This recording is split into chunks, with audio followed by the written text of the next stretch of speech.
Hello, you wonderful people, and welcome to another episode of Crime Centric. This being a show where I talk about crime dramas that I watch. For today's episode, I'm going to talk about Barry, Season 4, Episode 4. Great episode. A lot of really interesting things went down in this episode, so let's break it down. Okay, so first and foremost, let's start off with, first, I was actually surprised how little Barry there was in this episode. But as the episode went on, I'm like, oh, we're not going to get any Barry at all. The fact is he shows up for a total of maybe 45 seconds in the entire episode. I was like, that's wild.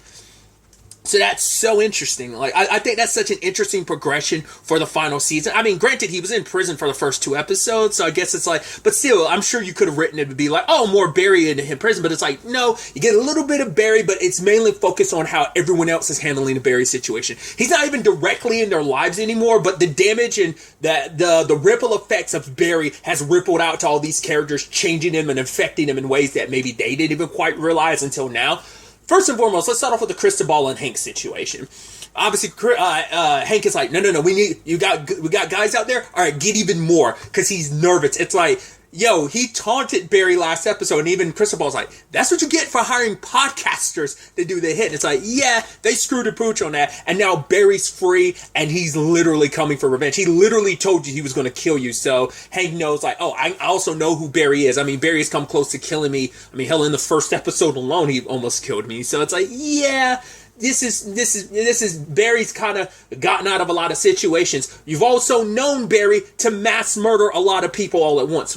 Ergo, the season 2 finale where he literally ripped through so many people.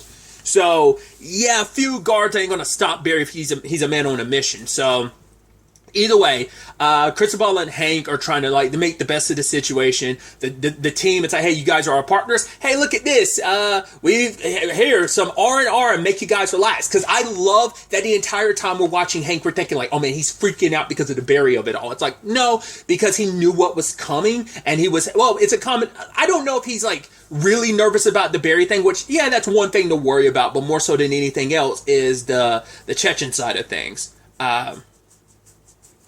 Either way, they're all relaxing, and Hank is let's go check out the sand. They're celebrating and stuff. I was okay. I felt oh God, something's going to go wrong, isn't it? I won't lie to you. I got super nervous during that part of the episode. I skipped ahead because I couldn't take the tension. I'm something's going to happen.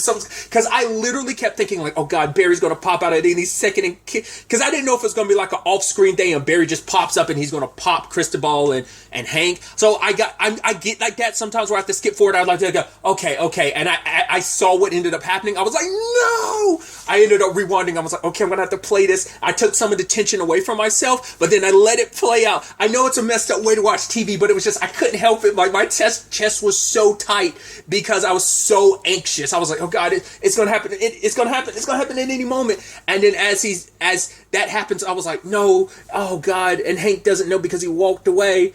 And then in that moment, it's Cristobal, he's still okay. I'm okay. I was oh God, Cristobal's still okay. But then he's there crying out for Hank. I was no. I was oh God, Hank, come back. At least save Cristobal. And then Cristobal sunk, and we hear him go, gasping for air. I was oh my God. I was no. I was no. And Hank got there. I was oh, please get there in time. And the hard cut to him, putting the water on Cristobal. I was oh my God. I was thank you. And then immediately you're fuck, when you find out that this was all Hank. That's what he's also been nervous about. Because, I mean, he got was it last episode? Yeah, he got hit up by, this guy named Batir or whatever, hey, you need to make a choice. You need to choose the Chechens. If not, we will come here and we will rip through you and everything that you're trying to build, and we'll kill everyone and everything. So Hank made a choice. And so he sold all them out. It's oh, those were our partners. It's oh, this is our dream. This is our goal. But, it's hey, Michael Ironside's character shows up and it's hey, you're part of the family now, Cristobal. This is the right thing to do. Obviously, we're going to get our little slice of the pie, but you guys run LA yourselves, so it's all Gucci, it's all golden. But for Cristobal, it's I don't understand why you did that. And for Hank, it's this was I knew this was never going to work out, but I wanted to give it a try for your sake. So I did try. But the fact of the matter is, you think we can live on peace, harmony, and stuff like that. It's no. That's not what it takes to be a crime boss. You always want it to be a crime boss. He's no. I want it to be legitimate. He's and for Hank, it's that's you being naive. And that's the thing. the show has always showcased Hank has had a dark side. I think it's just being around Barry. Once again, we're seeing how Barry has influenced people. He's seen how Barry can be cold and heartless. And I think in moments like that, especially the way things played out with Barry, I mean, who the hell's to say that Hank wouldn't have gotten Barry to eventually kill all of those guys anyway? But either way, I think that was kind of the last straw, where maybe that was the last the straw that broke the camel's back and made Hank make his decision, where it's like, okay, I can't trust Barry. How do I know I can't trust these? I mean, that's the direct correlation, because of things, the fallout between him and Barry. It made him go like, no. I can't trust these guys either. If Barry's going to sell me out, I'm going to have him killed. Then it has to be this guy. Like, I have to kill these guys too, because I can't trust them. I can't trust no one. It has to be me and Cristobal against the world. Like, that's the only way. Like, because Hank has walked through this show so naive, but once again, we've seen his darker side. We've seen his serious side from time to time, but that serious side has gotten fostered even more and more because of Barry. He is who he is now because of Barry, in spite of Barry as well. So that makes it like, that is kind of sad, because you see like the NoHo Hank we've known is dead. This is the new Hank now. This is who I have to become. This is how you survive. I know that this is how you survive. And without even realizing it, Cristobal calls him a psychopath, but it's like, yes, he's so much more like Barry like now, because so many people have been influenced by Barry into being who they are, whether they are acting out of fear, out of their survival instincts. It's because of Barry's influence. And I think that's a beautiful parallel. That's probably even more so why, because you have the looming thing of Barry's out there, but he's not even in 98% of the episode, but it's because of his influence, of what he means, the symbolism that is Barry, and how much of it's had an effect on everyone. I think that's the beautiful thing of, like, he's not even in this episode, but his fingerprints are seen all over, like, the way people have been acting and the way people play out in this episode. It's just so interesting to me. And so, it's, once again, it's just like, NoHo Hank got rid of that naive part of himself. I mean, especially because I think what really broke the camel's back, even for Hank, was last episode. Because of the tiger, because of saving Cristobal from his wife, that really broke Hank last episode, and we know that he's still dealing with the trauma of that, and especially when we think about that nightmare he had, where it was him and Barry. It's like, that's why he was like, oh, I need to get Barry so I can feel safe. But now it's like, nah, fuck that. I'm the Barry now. I'm going to be Barry. I'm going to do what I need to survive. I'm going to be the crime boss. And he kept telling Cristobal, do not leave, because they made it perfectly clear. Michael Ironside's character literally said, as long as you're part of the family, hey, you love NoHo Hank loves you, but the moment, because you're part of the family, will keep you safe. To me, that I immediately had an asterisk of, but if you leave this family, you're super dead. And that's why Hank was like, you know too much. And I think Cristobal took that as like oh, you're going to try and kill me? Like, you're threatening me? It's like, no. I'm telling you, listen to me. I love you. I got a little hot. I got a little heated. Like, please come back. And he wouldn't. He's just like, let me go. And Hank had to let him go and walked away. He knew what this meant. It's like, oh, they're going to kill Cristobal. They probably waited around to see. It's like, right, we need, because I was like, they literally just left, if they even left at all. That's why I was like, come on, dude. And we didn't hear it. It happened off screen, but they opened the door and there's Cristobal's dead body. And because Hank, the guy's talking to Hank, is like, hey, I'm sorry, pal. I mean, I wanted it to work out, but this is how it has to go, and how it happened. And Cristobal's dead. It's like, yeah, like the last bit of like any form of Hank. Yeah, Hank is, once again, this is just who the Hank we've known is so far in the show is dead now. Because that little bit of him that was left that we come to know and love died with Cristobal. So it's like, yeah. So he's got to run this thing on his own. So I don't know if he'd be actually praying for Barry to come and kill him now that he has now that he's lost his love. It's definitely going to be interesting to see how that plays out. So we've got that side of things. We catch up with Gene. Gene's kind of out, and at first I was like, is that the cabin where Janice, Barry, and Sally went in season 1? I don't know, because he does later on says like, oh, Barry knows where this is, because that's where Janice died, I think. And I love that, it's like, right, he has to pay for the mistakes he made. And because his son signs off on it being like, hey, like, you have to stay up here. He's like, I'm sorry, I made a mistake, but can I get this very particular, like, type of place I want to eat? And his son just kind of looks at him like, whatever, Dad. And so he gets word from his agent or whatever, that is like, oh, Barry escaped prison. He gets the gun he got from Rip Torn. I completely forgot about that line last episode with that detective or whatever. It was like, well, if it was from Rip Torn, then the bullets must be the bullets must be real, or it must already come loaded with bullets or something. I'm like, was Rip Torn, was that like some joke about, or is that just like, is that like a known thing about Rip Torn or something? Like he was known for that or something? Like, what was that line of dialogue about? But it's like, yeah, it does have a real bullets in it. So the moment someone showed up, I was like, oh god, it's not going to be Barry. At first I was trying to, who would I think? Oh, I was thinking it might have been Jim. But like Gene was half asleep and he was worried and he fired some shots and ended up running away before even checking because he assumed it was Barry. He shot his own son. Now his son looks like he got shot in the arm. As long as nothing vital was hit, like, I mean, granted, I'm sure you could still bleed out if you're not treated quickly enough, but it seems like it's just a shot in the shoulder / arm, so he should and could be okay. That is, once again, the actions people take because of fear being the driving motivation. I love that Jim is on the hunt for Barry. He's trying to go all to these different places trying to find Barry because he shows up at one place, which I love, the cop cars like crash into each other, and he talks to one of the officers and the guy was like, Jim, if you find Barry, please don't kill him. And it's like, I can't promise that. He showed up at the Dave & Buster's because that's where the cops showed up, like a SWAT team hit in there, and they will start tackling and beating people down. It's like none of the people are there because they're all with like Cristobal and Hank, because like, oh, the last place they were was the Dave & Buster's, but that's not their hidey hole. That's not their base of operations, but I guess that's one of the last public places they were seen. So I feel bad for everyone that got dealt a bad hand when it came to the cops. So there's that side of things. Then we also have the Sally situation. She's on set helping out Kristen. And the person, the movie is by Sean, God, I'm probably going to butcher her last name. I think it's Heater. Might be Header, but it might be Heater.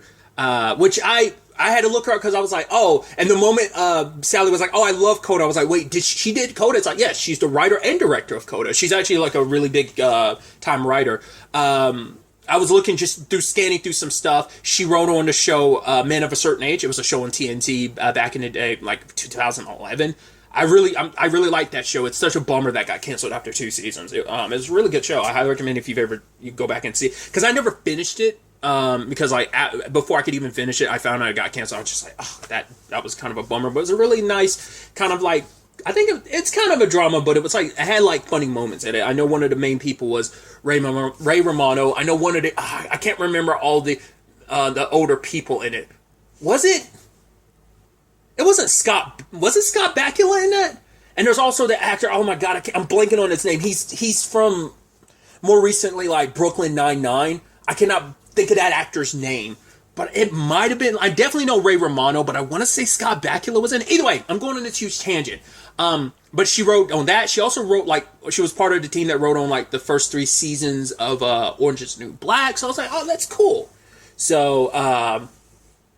But I love that it's a little too real. Also, side note, like I think like her name is spelled Sian, but it's pronounced Sean. I was like, hey, another Sean. If you don't know, my first name is Sean. But it's funny because I used to I had an ex-girlfriend when I was many moons ago, who has like a little half sister who would refer to me as Cian because she saw my name Sean written out and she thought that's how you said it. So it's like when you look at Sean's name, you would like her name, especially Sian. I could definitely see her getting that a lot. Like, oh, Cian. I could definitely see that even more so in her case. Either way, tensions and all that aside, I thought it was a little too real. With the fact is that it's like, oh my god, Coda took her. She's like, right, and you know, working on something like this. It seems like it's a movie. It felt like it was almost like a little jab at superhero movies where she has to like, yeah, I wrote something. I was a part of something beautiful and powerful, and now I'm making this schlock. Yeah, some like, you know, going after a blue orb or something like that. Infinity orb.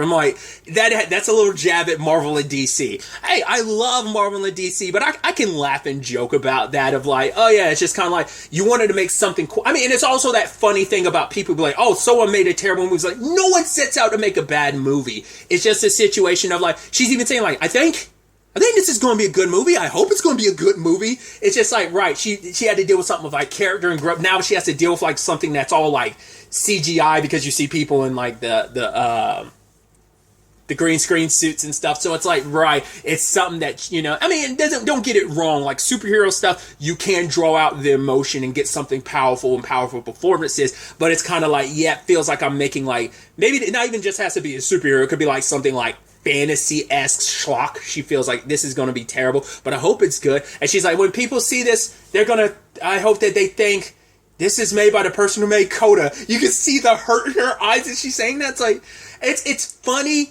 you know. So once again, I also love that they're able to get like directors and big time writers. Like I said, I didn't really realize that and think about that because some of the people they referenced before, like and brought into the show, were like, oh, legitimate like writers and big time directors, and like I said, one big casting agent person.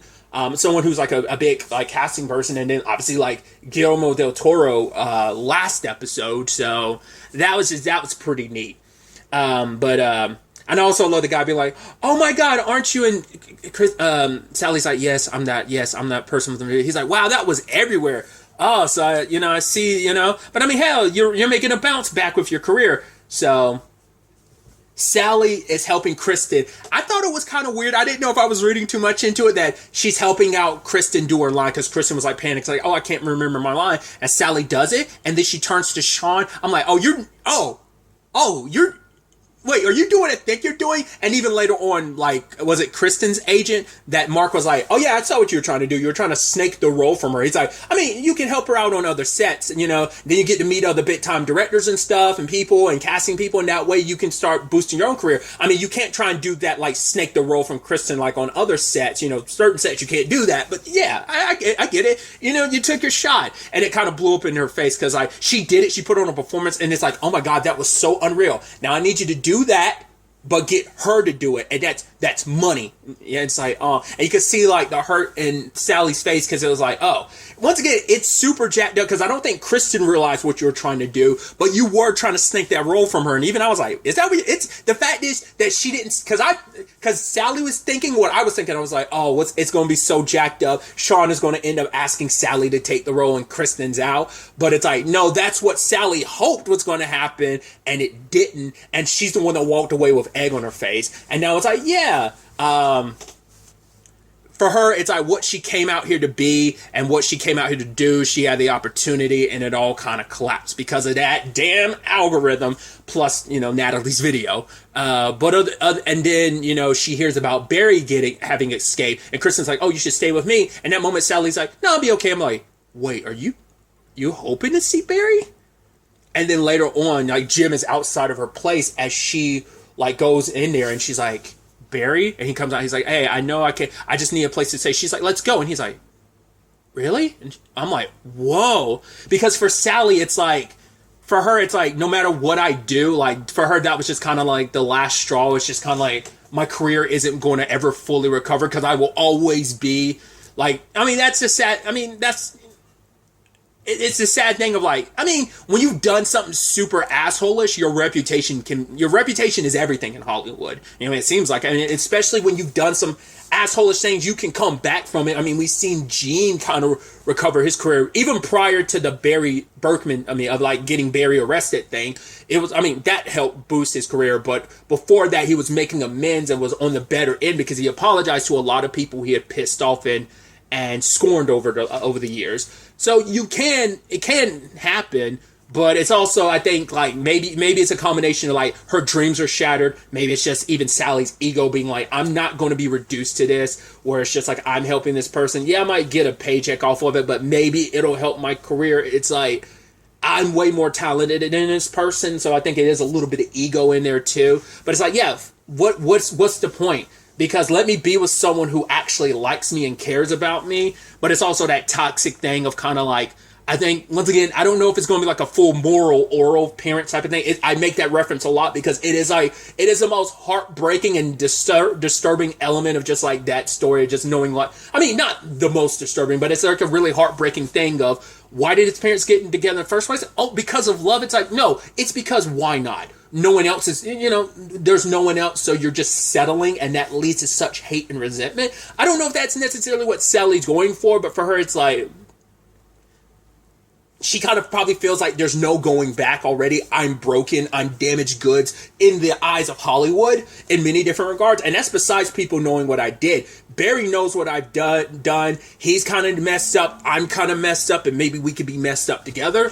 I don't know. Like, she probably feels like that's the only option for her. And then we get the tag at the end. I'm like, where's this going? At first I was like, is that supposed to be a young Barry? Because these flashbacks were supposed to be about Barry.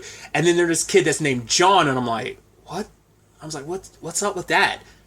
I was like, is that Barry's real name? Did Barry change his name later on or something? And then he gets a beer at the fridge, and then Sally and Barry is like, wait a minute, are we like, is that in Barry's head envisioning the future? So when we saw him and older Sally, like, was that real? Are we time skipping? Did him and Sally kind of have a happily ever after where we are in the story, where that point is in the story, because we never know where the future, like, things could still catch up to Barry at the very, very end of that. Once again, is that all in Barry's head, or is that legitimately the future of, like, they made a life for themselves post all of this? Or, I'd like to say, are we doing kind of like a fast forward situation? Like, I mean, kind of that Lost or Arrow type of deal. Like, or even Once Upon a Time, because those are shows that kind of do but they do more like flashbacks to the past. This is flash forward to the future. Well, to be fair, Arrow season 7? Was it? No, it was 8, I believe. 7 and 8, maybe, had flash forwards to the future. So that's why I'm wondering, could that be what that's about? But, like, it had Fuchs, so there is a mixture of past stuff with Barry, as well as future stuff. So I don't know. And speaking of thinking of Fuchs, he's getting the ever-living shit beat out of him in prison, because they're like, oh, you tried to tell. I'm like, yeah, but he was trying to warn people something was going to go down. It's like, oh, how did you sneak those hitmen in here? It's like, I didn't. And it's like, they're beating the crap out of him, and it's like, wow. And even some of the other people are like, the guys who were making fun of Fuchs are like, yo, and he won't give up Berkman even though the guy sold him out. And it's like, damn. And when Fuchs came in to eat his lunch at lunch, everyone was staring at him, was quiet, and then he ate his food, and everyone kept eating and started talking. Fuchs is looking around, it's like, yo, like, they respect him, because it's like, yo, you a G for holding it down. The fact is that, yo, you ain't no rat. This guy burned you, and you're choosing not to rat on him? All right. Yo, and Fuchs is feeling himself, because he's like, oh, I got their respect. I don't need Barry. I'm going to run this prison. I'm going to show people how hard and tough I am. Like, I got this. So I think Fuchs is going to potentially kind of start running this prison potentially. And he's definitely going to get a reputation for himself, because now he had to, like, rely on Barry being the reason why people joined up with him. Now he's standing on his own. Once again, the influence of Barry and the lack of Barry, how it's affecting so many people's lives. So it's just so much to take in. I'm so excited to see where the next episode takes us with all of this. But really, that's all I wanted to talk about. Till the next time we meet, be happy, be safe, live life to the fullest, and enjoy it. Good day and goodbye.